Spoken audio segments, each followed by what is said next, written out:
My suggestion to you would be this: if no translation in any language for 2,000 years ever imagined that, I'd be careful. Why in the world should it mean under the curse of the law? So let's go to 1 Corinthians 9. Let's look at 20. To the Jews, I became as a Jew, so that I might win Jews, win them for the faith.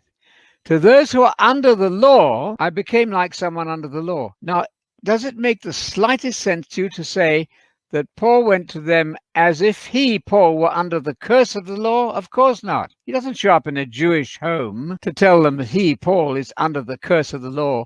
So you don't add words to Scripture that no translation, no commentary known to me imagines. Don't do it. No, hyponomou means under the law. And Paul said that he himself was not under the law. Paul, a Jew and a Christian, he's willing to go under the law and keep the Sabbath, food laws, and so on in a Jewish setting in order to soften the hearts of those converts that he's trying to make.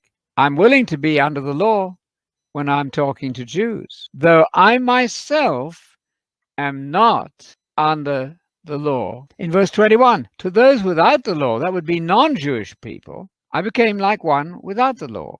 Then he very carefully adds, not, of course, that I am lawless. I'm not without the law of God.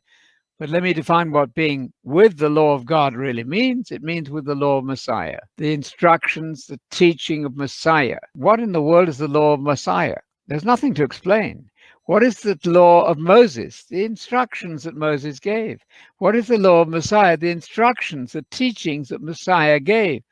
There you see the stark difference between the old and the new covenants. So that's an exceedingly important section of Scripture.